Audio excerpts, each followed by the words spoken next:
Alright guys, we're all Rossler here, and this is going to be my Battleground 2015 review. Now if you've already seen my rant video, firstly if you haven't, go check it out. But if you've already seen that video, then you kind of know how I feel about one of the matches already, and I actually feel the same way, and I'll, get more to that when we come to it in the review. But overall Battleground, firstly, my predictions were terrible. I got like 2 out of 7 predictions. And secondly, why is there only 6 matches on a 3-hour show? It is ridiculous. The show finished like 20 minutes before it even had to. That time could have been given to another match. We could have had Cesaro versus Rusev, or we could have had 20 more minutes on the main event match, which really needed it. And I'm not going to start jumping and destroying the main event at the moment. I'll leave that till the end. And please don't get this wrong. I didn't hate the main event. But I'll tell you that when we get to the main event. So let's start with the pre-show. Boring. I'm bored already because it's King Barrett against R-Truth. Again, this one is for the King of the Ring crown. So if Barrett loses, he loses his King of the Ring crown. Barrett wins in what was basically boring. I wasn't entertained. As Sheamus says, are you entertained? I wasn't at King Barrett, and I'll get to Sheamus in a minute. King Barrett and R-Truth, the rivalry's gone on so long, and it's just dreadful, and the fact that I've seen it, I think 4 times in 4 weeks, is just annoying, and I gave it 2 stars. And the reason I gave it 2 stars is because it's about TV quality. Nothing special, but on a pay-per-view, I expect Barrett and Truth to be doing more, and I'm happy, but I am happy the feud is over. In fact, I probably bumped it up a slight bit because the feud is over, and Barrett won, so. But it was very formulaic as well. So Barrett is still King of the Ring. Thank God. That's the first prediction I get right. That's the first of 2. I got all 3 main event predictions wrong. Alright, the show starts and we have Sheamus versus Randy Orton, and I really thought this would be incredibly boring, but it really wasn't. I felt like Sheamus and Orton had a pretty good back and forth match, and someone who's seen a lot of Sheamus and Orton, because I've been a fan through like the whole of Sheamus, it is quite jarring to see Sheamus and Orton have a good match. I mean, I can think about the rivalries they've had, and the matches aren't that spectacular, but here I think they did a pretty good job of opening the show. Both men, good back and forth, and in the end Randy Orton hits an RKO basically out of nowhere, and to be honest, at a certain point in the match I did sort of know Randy Orton was going to win, and the fact that Sheamus lost does give me the impression that when he does cash in Money in the Bank, he is going to win, because normally the Money in the Bank winner is like squashed a lot and is like jobbed out a lot. So here it looks like Sheamus could be cashing in Money in the Bank.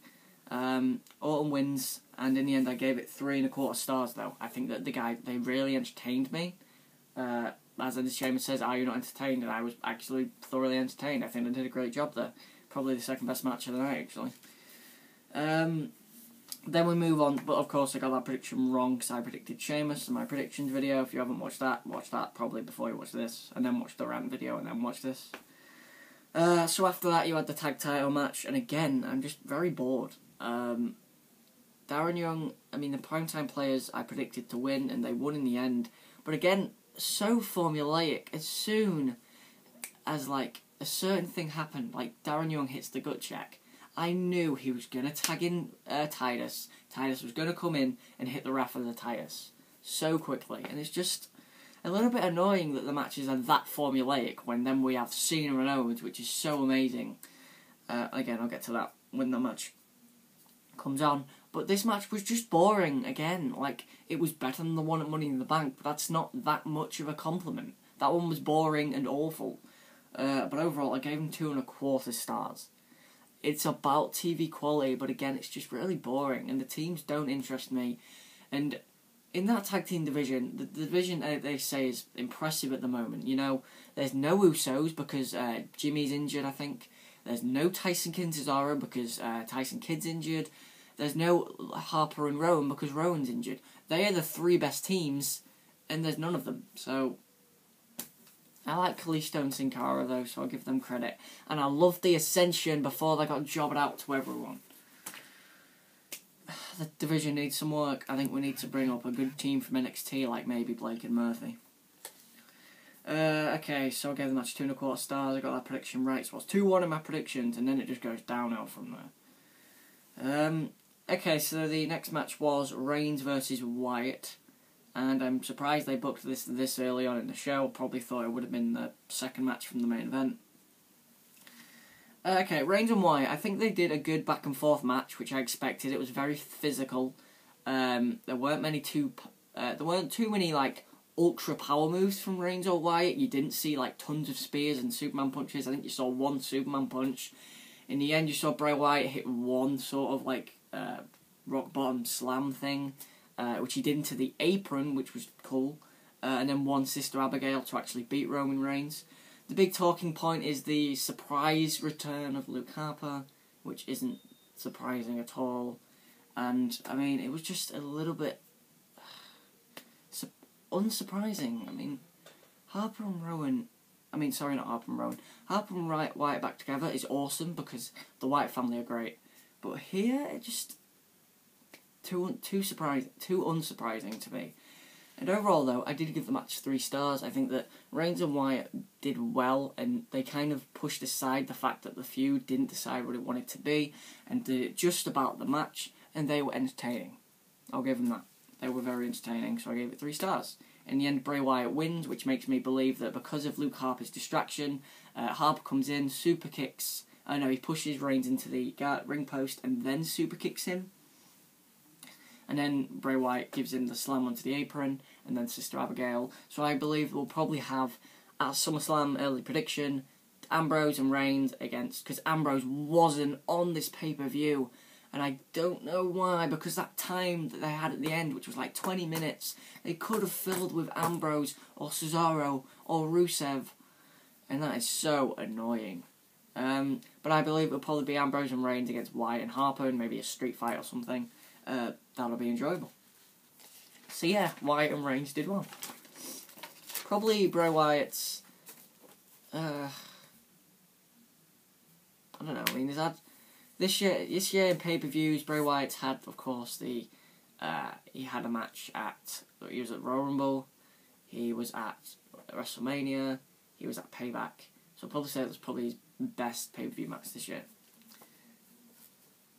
Okay, so after that we had the Divas, and thank God we had the Divas, and they capitalised on the Divas Revolution from Raw, and we had 2 new Divas, well not new because they're on NXT.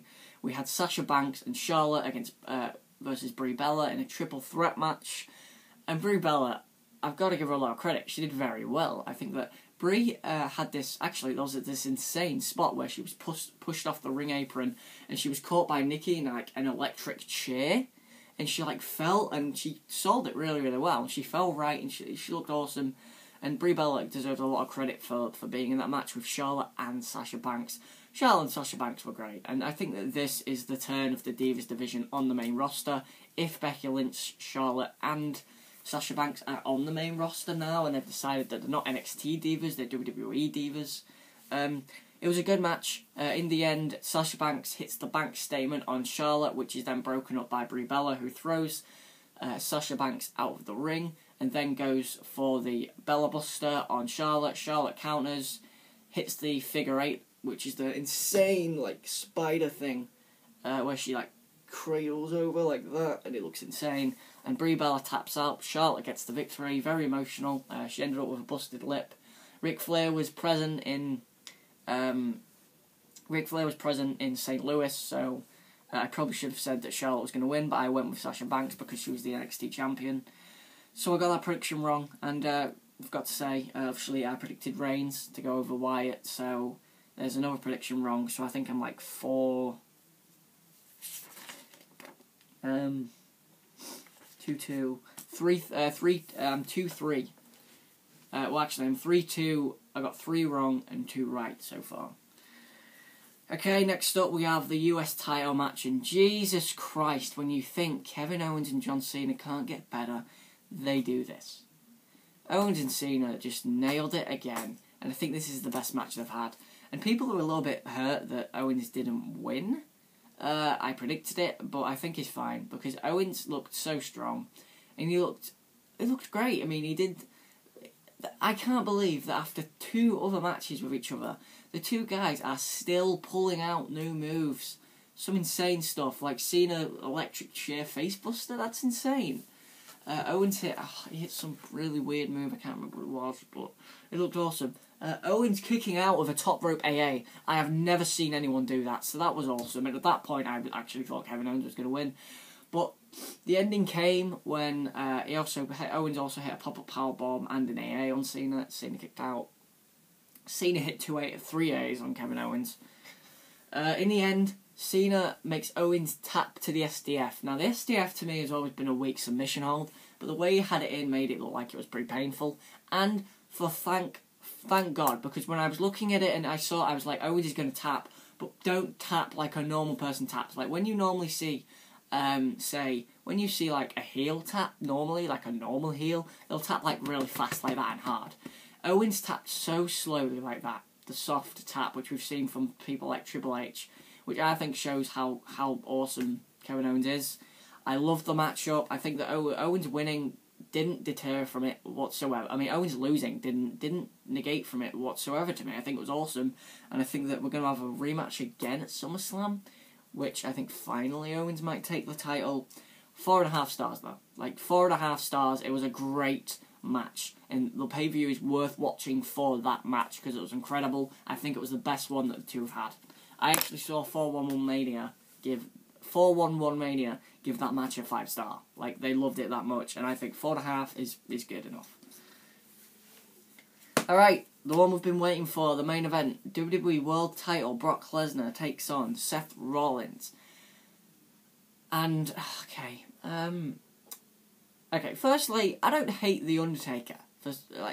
I love The Undertaker. I think he's the greatest character in wrestling history. But let me talk about the match before I talk about The Undertaker.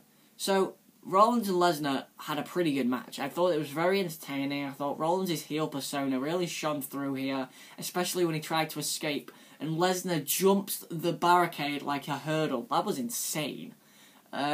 Also, one of the guys in the crowd that just, didn't get out of the way was, pointing at Lesnar, just what are you doing? I'm just like, dude, you're sitting in the front row. You're supposed to get out of the way. So while Rollins and Lesnar were in the ring, it was so entertaining. I was loving it. It reminded me a lot of Cena Lesnar in that way. And Rollins actually had more offense than John Cena did. Rollins hit 3 or 4 consecutive suicide dives, some kicks.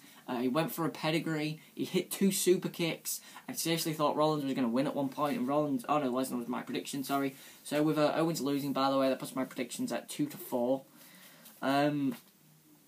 So Lesnar hits, I think he hit 12 suplexes in the end, and he hits an F5, and because of the spoilers we had all week, we knew that this was going to happen, and it just annoyed me.